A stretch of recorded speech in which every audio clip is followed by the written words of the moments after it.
Hi friends, మిత్ర marketing నుంచి ఇంకో కొత్త ప్రోడక్ట్తో మేము ముందుకు వచ్చాము. ఇది వచ్చేసి బార్కో టీపీ. ఇది K2 కెమికల్స్. ఇది K2 కన్స్ట్రక్షన్ కెమికల్స్లో ఇది ఒక ప్రోడక్ట్ అనమాట. దీంట్లో రెండు ఉంటాయి, A, B అని ఉంటాయి. ఇది 800 ml హార్డ్నర్ ఉంటుంది. బేస్ వచ్చేసి 3.2 లీటర్స్ బేస్ ఉంటుంది. రెండు కలిపి 4 లీటర్ అనమాట. ఈ 4 లీటర్ వచ్చేసి మనం ఎక్కడ వాడతామంటే కొత్త గేట్లు కానీ పాత ఏమైనా రిపేర్ చేసేటప్పుడు స్టీల్కి తుప్పు పట్టకుండా వేసే కోటింగ్ అనమాట. ఇది ఆల్రెడీ ఎగ్జిస్టింగ్ ఏమైనా పాతవి ఉంటే తుప్పు తీసే కెమికల్తో తీసాక ఇది కోటింగ్ వేయాలన్నమాట. Anti rust coat.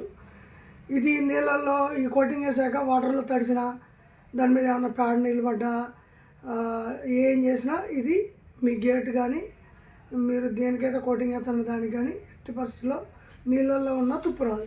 ఇది పూర్తిగా యాంటీ రస్ట్ ప్రూఫ్ కోటింగ్ అనమాట. ఇది పాత బిల్డింగ్లు ఇంకా ఎక్కడ వాడతారంటే పాత బిల్డింగ్లు స్లాబ్లు ఉంటాయి కదా, పెచ్చులూరు పడ్డాక రాడ్లకి తుప్పు తీసే కెమికల్తో తుప్పు తీసాక ఇదే యాంటీ రస్ట్ ప్రూఫ్ కోటింగ్ వేసేదన్నమాట. ఈ రెండు కలిపేయాలి. ఈ రెండు కలిపేయాలి. ఇది 4 లీటర్ ప్యాకు. సుమారుగా 600 రూపాయలు పర్ కేజీ పడుతుంది, పర్ లీటర్ పడుతుంది. నెక్స్ట్ పిల్లర్లు, పాత పిల్లర్లు స్లాబ్ ఎక్స్టెన్షన్ చేసి ఉంటుంది. ఇంకో స్లాబ్ ఎక్స్టెన్షన్ చేయడానికి పాత పిల్లర్లు ఉంటాయి, ఆ రాడ్లకి తుప్పు తీసాక ఇది యాంటీ రస్ట్ ప్రూఫ్ కోటింగ్ వేసి కాంక్రీట్ వేసుకుంటే ఉన్న స్టీలు ఇంకెప్పటికీ తుప్పు రాకుండా ఉంటుంది అనమాట.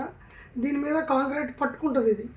ఇది కోటింగ్ వేసాక పెయింట్ కదా, మళ్ళీ కాంక్రీట్ పట్టుకోదా అనుమానం అవసరం లేదు. ఇది కాంక్రీట్ గ్రిప్ ఉంటుంది, కాంక్రీట్ని పట్టుకుంటుంది. పాత స్టీల్ ఏమన్నా తుప్పు పట్టిన రాడ్లు ఉన్నా కోటింగ్ వేసుకొని యూజ్ చేసుకోవచ్చు అనమాట. నెక్స్ట్ పాత గేట్లు ఏమన్నా తుప్పు పట్టినవి ఉన్నా తీసేసి ఇది కోటింగ్ వేసుకోవచ్చు. ఇది కోటింగ్ వేయాలంటే మాత్రం దాని మీద ఎలాంటి పెయింట్ కానీ జింక్ ప్రైమర్లు కానీ ఏం వేసి ఉండొద్దు. ఇది డైరెక్ట్గా ఒరిజినల్ సర్ఫేస్ మీద వేస్తే పర్మనెంట్గా ఉంటుంది. ఇది ఒకసారి వేస్తే ఇక లైఫ్ లాంగ్ ఉంటుంది. ఇది పోవటం మళ్ళీ పీలప్ కావడం అట్లా ఏమి ఉండదు అనమాట. దీని మీద మీరు ఎనామిల్ పెయింట్, PU పెయింట్లు ఏదైనా వేసుకోవచ్చు అనమాట. Okay friends, bye.